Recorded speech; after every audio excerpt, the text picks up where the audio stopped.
Hello dear students, welcome back to YB biology classes. आज की class में हमारा टॉपिक रहेगा ओरिजिन ऑफ कोडेट,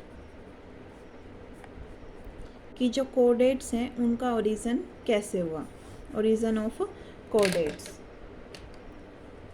कोडेट्स हैं जैसे सबसे पहले इसके इंट्रोडक्शन से स्टार्ट करते हैं। ऐसे हम हेडिंग डालेंगे इंट्रोडक्शन से स्टार्ट करें। कोडेट्स हैव ओरिजिनेटेड फ्रॉम इनवर्टिब्रेट्स। क्या कहा जाता है कि इनवर्टिब्रेट से क्या हुआ, कोडेट्स का ओरिजिन हुआ। Every scientist is sure about it, कि हर एक जो साइंटिस्ट हैं वो इस बारे में श्योर है। बट जो इन्वर्टिब्रेट हैं वो क्या हैं, वो उनकी जो बॉडी है वो काफ़ी सॉफ्ट बॉडीड नेचर के एनिमल हैं। तो उनका हमें कोई मतलब ऐसे फॉसिल नहीं मिलता, हमारे पास कोई एविडेंस नहीं है, पैलेंटोलॉजिकल एविडेंस नहीं है, फॉसिल नहीं है जिस बेसिस पे हम ये बता सके, ये कंफर्म कर सके भाई इन्वर्टिब्रेट से कोडेट का इवोल्यूशन हुआ है, क्योंकि इनकी बॉडी काफ़ी सॉफ्ट थी और उसके फॉसिल नहीं बन पाए। लेकिन हर साइंटिस्ट इस बारे में काफ़ी श्योर है कि जो इनवर्टिब्रेट हैं उन्हीं से कोडेट का इवोल्यूशन हुआ है। तो जो कंसेप्ट है ओरिजिन ऑफ कोडेट का इनवर्टिब्रेट से, वो काफ़ी दूसरे जो इनडायरेक्ट एविडेंस हैं उनके ऊपर प्रेजेंट है, जैसे कि स्ट्रक्चरल रिजेम्बलेंस। अब जो स्ट्रक्चरल रिजेम्बलेंस है ये किस किस चीज़ के ऊपर बेस है, किन मतलब किन किन ग्रुप के ऊपर, किन किन ग्रुप में लाई करती है। This structural resemblance existing between higher non कोडेट्स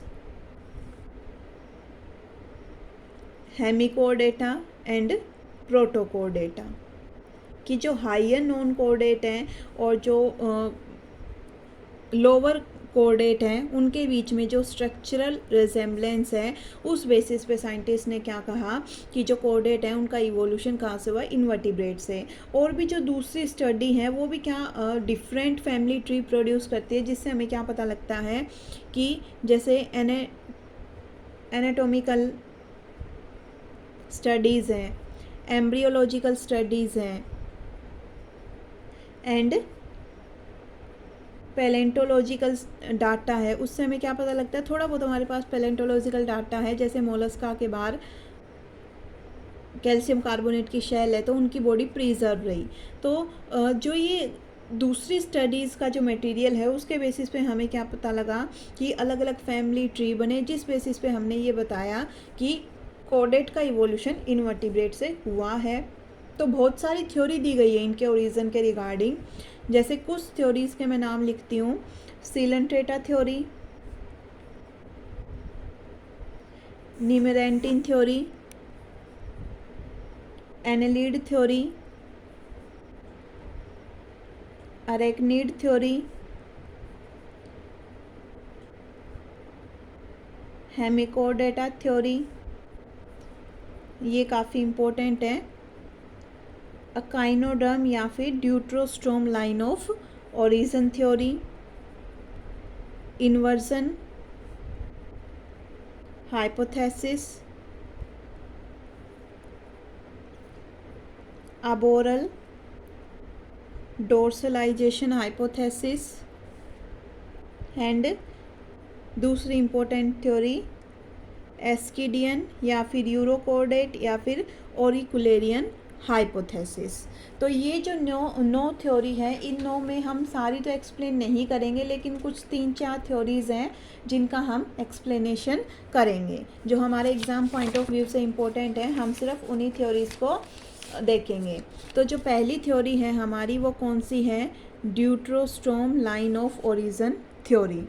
कौन सी, ड्यूट्रोस्टोम लाइन ऑफ कोडेट इवोल्यूशन थ्योरी की हम बात करते हैं। जो ये थ्योरी है, ये थ्योरी बेस्ड ऑन है एम्ब्रियोलॉजिकल एंड बायोकेमिकल एविडेंस के ऊपर, जो कि क्या शो करते हैं कि ये जो एम्ब्रियोलॉजिकल और बायोकेमिकल जो एविडेंस है वो किसके अंदर देखे गए, ड्यूट्रोस्टोम्स के अंदर। जो अकाइनोडर्म्स हैं, हेमिकोडेटा है और जो कोडेटा है, इनके बीच में ये क्या देखे गए, ये एम्ब्रियोलॉजिकल बायोकेमिकल एविडेंस देखे गए जिसके बेसिस पे ये ड्यूटेरोस्टोम लाइन ऑफ कोडेट इवोल्यूशन थ्योरी बनी। ये कुछ 6 पॉइंट को इंक्लूड करती है, हमें सिर्फ वो 6 पॉइंट याद रखने हैं और उन्हें हम की पॉइंट से याद रखेंगे। जैसे पहला पॉइंट है इनडिटर्मिनेंट क्लीवेज, कि इनका जो जाइगोट है उस जाइगोट के अंदर जो अर्ली डेवलपमेंटल स्टेज चलेंगी तो जो डिवीज़न होगा जाइगोट का, जो एक सेल के जाइगोट से जो 2 सेल बनेंगी, 4 सेल बनेंगी, 8 सेल बनेंगी, 16 सेल बनेंगी, उन सेल के अंदर जो क्लीवेज होगा वो इनडिटर्मिनेंट क्लीवेज होगा, मतलब कि उनका जो फेट है वो अभी डिटरमाइन नहीं हुआ है। जैसे एक जाइगोट से 2 सेल बनी, हमने क्या किया, इन दोनों सेल को क्या कर दिया, सेपरेट कर दिया, तो ये एक कंप्लीट एम्ब्रियो की फॉर्मेशन करेंगी, ये एक कंप्लीट एम्ब्रियो की फॉर्मेशन करेंगी। तो कुछ सेल स्टेज तक, नियर अबाउट 8 सेल स्टेज तक ये इनडिटर्मिनेंट क्लीवेज करती हैं। ये सभी के लिए कॉमन पॉइंट है, ये एम्ब्रियोलॉजिकल एविडेंस है। दूसरा क्या है कि जो ब्लास्टोपोर हैं, ये ब्लास्टोपोर ऑफ गैस्ट्रूला पहले डेवलप होगा एनस में, और जो माउथ है वो फॉर्म लेटर ऑन, मतलब वो बाद में बनेगा। तीसरा पॉइंट क्या है कि एंटेरोसीलिक सीलोम प्रेजेंट होता है, जो कि आर्केंट्रोन, मीसोडर्म ऑफ आर्केंट्रोन से इवोल्व फॉर्म हुआ है। फोर्थ पॉइंट क्या है कि प्रोटोकोडेट हैं वो फोस्फोक्रिएटिन का यूज़ करते हैं इन देयर मसल कॉन्ट्रैक्शन की एनर्जी साइकिल के अंदर। जो मसल कॉन्ट्रैक्शन के अंदर जो एनर्जी साइकिल चलेगी उसमें फोस्फोक्रिएटिन को कौन यूज़ करते हैं, प्रोटोकोडेट। और जो नॉन कोडेट्स हैं वो यूज़ करते हैं फोस्फो आर्जिनिन, लेकिन जो अकाइनोडर्म है और जो हेमिकोडेट हैं वो इन दोनों का ही यूज़ करेंगे। तो ये एक कनेक्टिंग लिंक की तरह काम करेंगे between codata and non codata. Fifth point हमारा क्या आता है कि जो प्रोटीन्स हैं इन तीनों कोडेट, प्रोटोकोडेट के, अकाइनोडर्मेटा के, हेमिकोडेटा के, जो प्रोटीन्स हैं अगर उन्हें हम सीरोलॉजिकल टेस्ट करके देखें तो वो काफ़ी एक दूसरे से रिजेंबल करते हैं, एक दूसरे से काफ़ी सिमिलैरिटी रखते हैं। फिर इनके लार्वल फॉर्म की बात करें कि जो टोर्नेरिया लार्वा है किसका, हेमिकोडेटा का, और जो बाइपिनेरिया लार्वा है किसका, एकाइनोडर्मेटा का। इन दोनों के बीच में क्लोज स्ट्रक्चरल रिजेंबलेंस होती हैं, दोनों के अंदर बाइलेटरल सिमेट्री मिलेगी, कि दोनों के अंदर क्या क्या मिलते हैं, बाइलेटरल सिमेट्री मिलेगी। इन दोनों की बॉडी कैसी है, ट्रांसपेरेंट बॉडी प्रेजेंट है, सिमिलर सीलिएटेड बैंड प्रेजेंट होते हैं, कंप्लीट एलिमेंट्री कैनाल प्रेजेंट होती है ventral mouth and posterior anus के साथ, सेंसरी सीलियरी टफ्ट प्रेजेंट होता है इस तरीके से एंटीरियर एंड के ऊपर, और same number of coelomic cavity present होती है इनके अंदर। इनका जैसे अगर हम डायग्राम देखें कि टोर्नेरिया लार्वा देखें हम हेमिकोडेटा का, इस तरीके से ये यहाँ पर ये सेंसरी सीलिया प्रेजेंट है, इसके नीचे एपिकल प्लेट प्रेजेंट है, और ये ऐसे ये एक सीलियरी बैंड प्रेजेंट है, ऐसे ये पूरे पे सीलिया एक सीलियरी बैंड प्रेजेंट है, और इसके नीचे सीलियरी बैंड के नीचे यहाँ पर सीलोम फर्स्ट है, और ये ऐसे बाहर सीलोपोर है, ये वाला सीलोपोर है, ये सीलोम फर्स्ट है। इस साइड में माउथ प्रेजेंट होगा, और माउथ के साथ ऐसे ये स्टमक प्रेजेंट है, यहाँ सीलोम सेकंड है, और इस तरीके से ये यहाँ एनस है, ये इंटेस्टाइन है, और यहाँ पर सीलोम थर्ड है, ये सीलोम 2 है, ये फर्स्ट 2 3 सीलोमिक कैविटीज़ प्रेजेंट है। तो जो ये सिमिलैरिटीज़ हमने देखी, इन सिमिलैरिटीज़ के बेसिस पे हाइमन और दूसरे साइंटिस्ट ने ये कंक्लूड किया कि जो कंक्लूज़न था वो क्या निकला। कंक्लूज़न की अगर हम बात करें, इन सिमिलैरिटी जो 6 सिमिलैरिटीज़ हमने देखी हैं उनके बेसिस पे, कि या तो आइदर हेमिकोडेटा, एकाइनोडर्मेटा एंड कोडेटा हैव कॉमन एंसिस्टर, या तो इनका एक एंसिस्टर रहा है उससे ये 3 ब्रांच निकली हैं, या फिर ये एक इवोल्यूशनरी लाइन के थ्रू आए कि पहले एकाइनोडर्मेटा, उससे हेमिकोडेटा, फिर उससे कोडेटा ऐसे बने हैं। तो इन दोनों में से कुछ भी हो सकता है। हाइमन ने और दूसरे जो साइंटिस्ट थे उन्होंने जो 6 ये सिमिलर कैरेक्टर थे इनके बेसिस पे ये बात कही थी। तो ये तो हुई हमारी ड्यूटेरोस्टॉर्म लाइन ऑफ ओरिजिन थ्योरी। अब जो हमारी दूसरी इम्पोर्टेंट थ्योरी है उसकी हम बात करें, एस्किडियन थ्योरी। एस्किडियन थ्योरी बोल दूं या फिर इसको दूसरा नाम क्या है, यूरो कोडेटा थ्योरी या फिर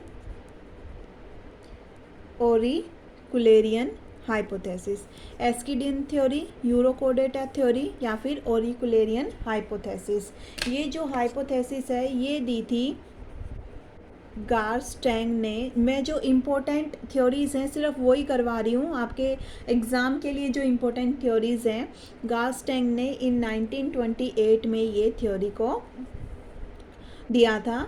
इन्होंने क्या किया, he tried to explain how कोडेड body plan originated from a deuterostome common ancestor.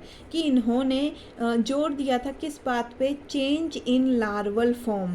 कि किस तरीके से लार्वल फॉर्म में चेंज होने की वजह से जो ड्यूटेरोस्टॉर्म्स हैं उनके अंदर उनका ओरिजिन हुआ, वो कॉमन एंसेस्टर बने किसके, कोडेटा के। इनके पॉइंट ऑफ व्यू से क्या है कि जो टेरोब्रैंक लाइक ससाइल एनिमल्स हैं, जो डाइप्लूरा लार्वा हैं, उसमें क्या हुई, मॉर्फोलॉजिकल चेंज आए किस किस के अंदर, कि लार्वा के अंदर और जो अडल्ट हैं उनके अंदर मॉर्फोलॉजिकल चेंज आए विच लीड्स टू प्रीमिटिव एस्किडियन। इनसे क्या बने, प्रीमिटिव एस्किडियन की फॉर्मेशन हुई। कि एक बार मैं फिर से ये वाली चीज़ रिपीट करती हूँ, एस्किडियन थ्योरी को हम यूरोकोडेट थ्योरी ओरिकुलेरियन हाइपोथेसिस भी बोलते हैं। It is given by Garstang in 1928। He attempted to explain how कोडेड body plan originated from a deuterostome common ancestor by emphasizing the significance of change in larval form. According to his view, pterobranch like sessile animal, for example dipleurula larva, through morphological changes in both larva and adult converted to primitive एस्किडियन। अब मैंने एक बात बोली कि morphological change आए larva के अंदर, adult के अंदर, तो इनके अंदर क्या क्या चेंज आए हम उनकी बात करेंगे कि कौन कौन से ऐसे चेंज आए। तो अडल्ट के अंदर अगर मैं चेंज की बात करूं तो अडल्ट के अंदर क्या चेंज आया, change in their feeding apparatus. Feeding apparatus के अंदर चेंज आया, कैसे कि फीडिंग एपरेटस चेंज हुआ from external tentacles to internal branchial sacs. कि अडल्ट के अंदर फीडिंग एपरेटस में चेंज आया। पहले जो फीडिंग एपरेटस एक्सटर्नल टेंटेकल हुआ करते, अब वो फीडिंग एपरेटस क्या बन गए, इंटरनल ब्रैंकियल सैक में कन्वर्ट हो गए। लार्वा के अंदर क्या क्या चेंज आए, पहला चेंज आया कि जो ancestral circum oral ciliated band था, क्या था, एंसेस्ट्रल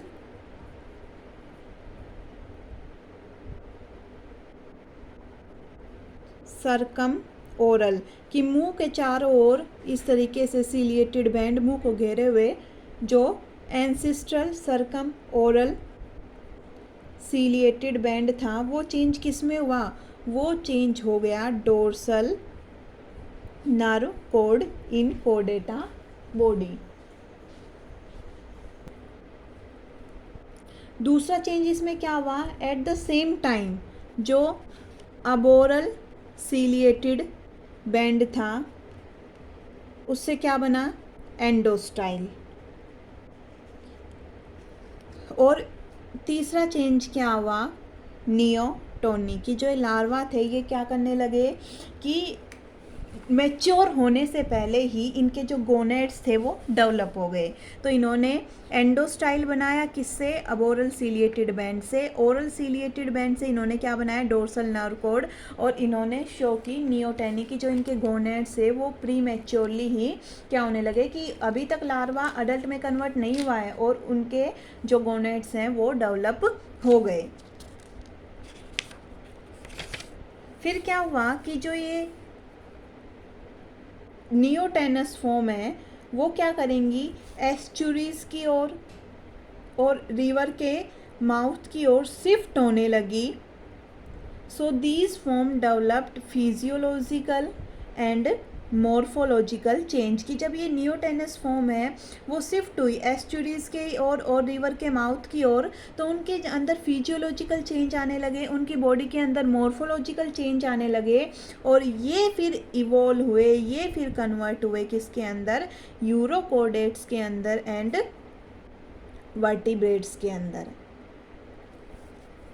एक साइंटिस्ट हुए थे नीलसन, उन्होंने 1999 में क्या कहा था, ही प्रपोज्ड इट्स रिवाइज्ड वर्जन, कि जो अभी मैंने जो ये थ्योरी एक्सप्लेन की है, इस थ्योरी का एक रिवाइज्ड वर्जन इन्होंने इन साइंटिस्ट ने दिया था. इन्होंने क्या कहा, ही प्रपोज्ड दैट कि जो कोडेट का सेंट्रल नर्वस सिस्टम है, किसका, कि जो कोडेटा का सेंट्रल नर्वस सिस्टम है वो इवोल्व हुआ है from post anal loop of ciliary band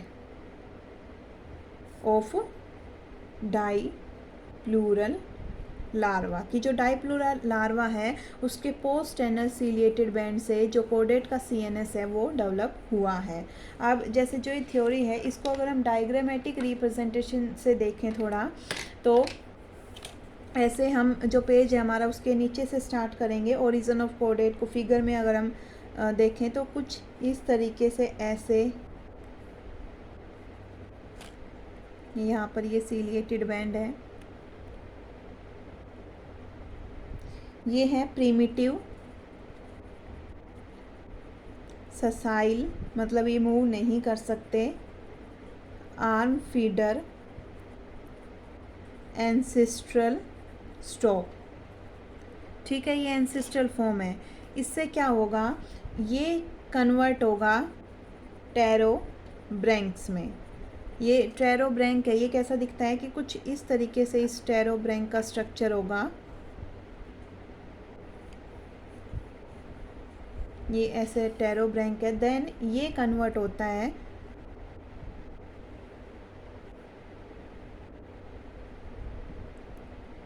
ये कन्वर्ट होगा primitive ससाइल Gill feeder fixed marine, इसके करेक्टर भी बता दिए साथ में, फिक्स्ड मैराइन प्रोटो एस्किडियन में. देन ये फर्दर दो ब्रांच बनेंगी यहाँ से, ये फर्दर दो इस तरीके से, एक तो ये कन्वर्ट होगा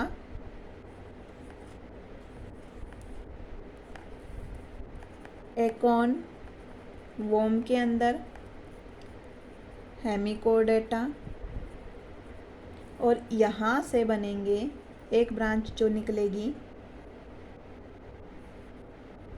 ये बनेंगे प्रीमिटिव एंसेस्ट्रल एस्किडियन, जो कि हैं फिल्टर फीडर प्रीमिटिव एंसेस्ट्रल एस्किडियन. इनका जो लार्वा है वो है फ्री स्विमिंग लार्वा, और जो फ्री स्विमिंग लार्वा है इसकी सिमेट्री है बाइलेटरल सिमेट्री. फर्दर ये दो में कन्वर्ट होगा, ससाइल अडल्ट स्टेज लॉस्ट हो जाएगी, कि जो फ्री स्विमिंग लार्वा है उसके लॉस्ट, उसमें जो अडल्ट बनेगा वो अब ससाइल नहीं, वो मोटाइल अडल्ट बनेगा. कि यहाँ पर जो ससाइल फॉर्म है उसका लॉस्ट होने के बाद जो दो फॉर्म बनी है, एक तो सिफेलोकोर्डेटा और एक प्रीमिटिव वर्टिब्रेटा. तो ये इसका ऐसे डायग्रामेटिक रिप्रेजेंटेशन है. तो आपको ये डायग्रामेटिक रिप्रेजेंटेशन देना है, इसे अच्छे से एक्सप्लेन करना है. फिर अगली थ्योरी की हम बात करें जो है हमारी इन्वर्जन थ्योरी. तीसरे नंबर की जो थ्योरी है वो है इन्वर्जन थ्योरी. जो पहली दो थ्योरी है वो बहुत इंपॉर्टेंट है, आपको वो तो याद रखनी ही रखनी है. थर्ड नंबर पे है इन्वर्जन थ्योरी.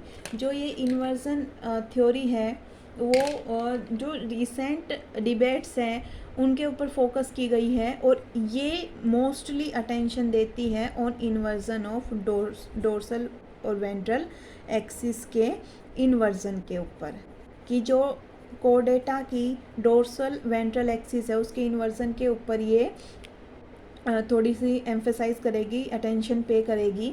इन्होंने क्या बताया कि अगर हम ऐसे कंपैरिजन में बात करें कि in annelids and arthropods and in vertebrates, इनकी अगर हम बात करें तो इनके अंदर तो क्या है कि जो सेंट्रल नर्वस सिस्टम है run ventral to digestive tract, कि नीचे की ओर ऐसे डाइजेस्टिव ट्रैक प्रेजेंट है, उसके ऊपर सेंट्रल नर्वस सिस्टम प्रेजेंट होगा, और इन्हें हम काफ़ी टाइम क्या बोलते हैं, गैस्ट्रोन्यूरेलिया। और यहाँ पर क्या है कि जो सेंट्रल नर्वस सिस्टम है, सॉरी ये ऐसे आएगा, जो सेंट्रल नर्वस सिस्टम है वो इस साइड में वेंट्रल साइड में प्रेजेंट है, ऊपर तो ये डाइजेस्टिव ट्रैक है और नीचे सेंट्रल नर्वस सिस्टम है। डोर्सल साइड में डाइजेस्टिव ट्रैक है और वेंट्रल साइड में सेंट्रल नर्वस सिस्टम है। यहाँ पर क्या आएगा कि डोर्सल तो सेंट्रल नर्वस सिस्टम है और इसके नीचे क्या है, ये डाइजेस्टिव ट्रैक है, कि इसका अपोजिट हो गया इन केस ऑफ वर्टिब्रेट, इसलिए इनको हम क्या बोलते हैं, नोटो न्यूरेलिया। इनको क्या बोलते हैं, गैस्ट्रोन्यूरेलिया, इनको क्या बोलते हैं, नोटोन्यूरेलिया। इनके अंदर हमने क्या देखा कि जो डोर्सल वेंट्रल एक्सिस है वो क्या हुई, उल्टी हो गई, कि यहाँ पर जो थी उसके कंपैरिजन में यहाँ क्या हो गई, रिवर्स हो गई। इस कंसेप्ट को सबसे पहले दो साइंटिस्ट हुए थे, एरनडट एंड न्यूबलर जंग, की जो ये बात थी, यहाँ जो कंसेप्ट कहा गया, इस पूरे कंसेप्ट को इन दो साइंटिस्ट ने 1994 में सपोर्ट किया बाय डिस्कवरी ऑफ जीन, कि इन्होंने जब डिस्कवरी की जीन्स की, और कौन से जीन्स जो कि डोर्सल एंड वेंट्रल एक्सिस की फॉर्मेशन के लिए रिस्पॉन्सिबल हैं, तो उन जीन की जब डिस्कवरी की गई तो उन्होंने उन जीन की डिस्कवरी के बेसिस पे इस थ्योरी को सपोर्ट किया। जैसे अगर मैं एग्जांपल दूं, इन ड्रोसोफिला मेलानोगास्टर, जो कि क्या है, एक आर्थ्रोपोड है, इसके अंदर जो डीपीपी जीन है, डीपीपी जीन किसके लिए, ये जो डीपीपी जीन है ये क्या करता है, ये फॉर्मेशन करता है बीएमपी, बोन मॉर्फोजन प्रोटीन की, और ये एक्सप्रेस कहाँ होगा, it is expressed at dorsal side of embryo, और इसका फंक्शन क्या होता है, डोर्सलाइजेशन ऑफ एम्ब्रियो का। वहीं जो नोडल जीन है, नोडल जीन किसके लिए है, बीएमपी का एंटागोनिस्ट कोडिन प्रोटीन के लिए है, और ये क्या करता है, ये करवाता है वेंट्रलाइजेशन ऑफ एम्ब्रियो, कि यहाँ पर ये क्या करता है कि बीएमपी को एक्सप्रेस होने से रोकेगा और वेंट्रल साइड ऑफ एम्ब्रियो की फॉर्मेशन ये करवाएगा। फिर अगर हम बात करें जीनोपस के अंदर, वर्टिब्रेट में हम एग्जांपल है किसका, जीनोपस का, एम्फीबियन में जीनोपस वर्टिब्रेट का, तो उसमें क्या करेगा, जो बीएमपी है ये तो वेंट्रल साइड में, यहाँ क्या था, बीएमपी डोर्सल साइड में, इसका अपोजिट हो गया ना, बीएमपी कहाँ है, वेंट्रल साइड में, और जो नोडल है वो डोर्सल साइड में, तो एक याद रख लो, उसका अपोजिट करके लिख देंगे।